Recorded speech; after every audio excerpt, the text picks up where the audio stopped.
Sawadika. Hi everyone. Today let's make ทอดมันหมูสับ or Thai pork cake.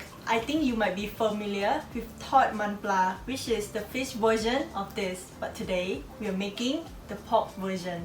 I wish you're here right now to smell the Kaffir lime leaves that's in this pork cake and pair it with sweet chili dipping sauce.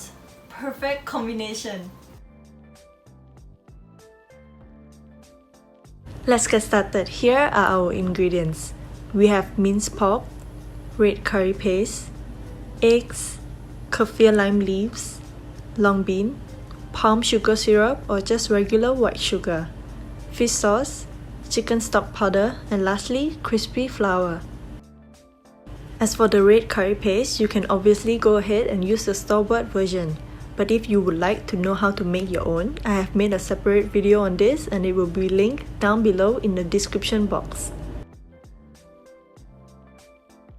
The long bean is optional, but it does add the nice crunch and a nice texture to your ทอดมันหมู.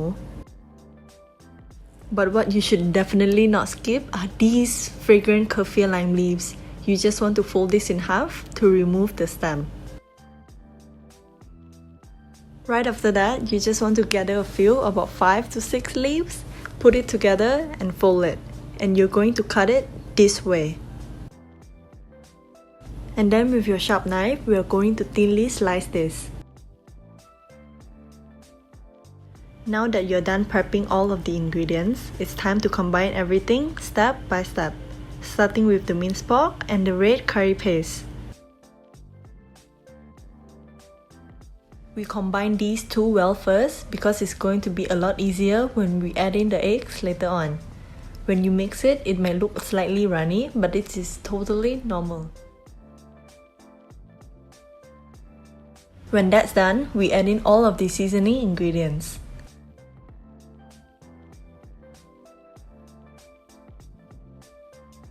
Gradually adding the ingredients will make it a lot easier when you're mixing them together. Next, we are going to add in the crispy flour. And the last two, thinly sliced kaffir lime leaves and your sliced long bean.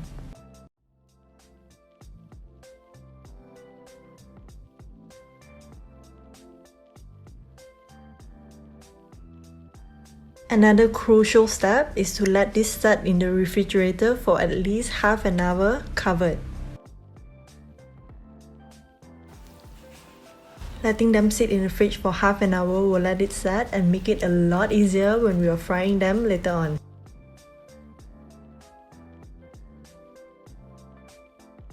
It's been half an hour in the fridge. We're just going to take this out and we're going to form this into patties. So just break it up first. After you're done breaking them apart, we're now ready for the frying.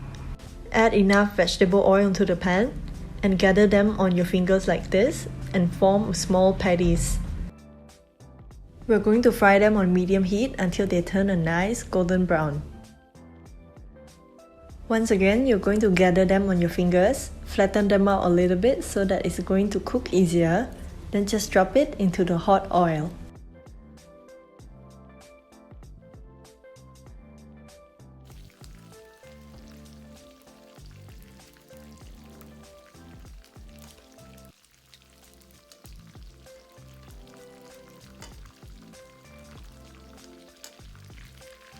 Once they have turned into a nice, beautiful golden brown, you're going to flip them.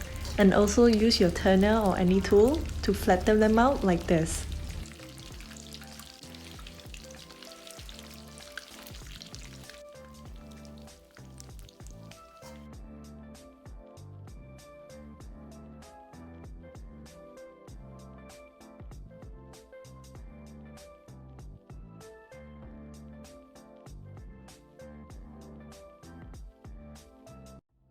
So, if you have had ทอดมันปลา, do not miss out on this pork version recipe. This is the perfect combination. Wow. You need to give this recipe a try. It's not hard to make and it's so worth it. Thank you so much for watching. See you next time in the next Thai recipe video. Bye bye.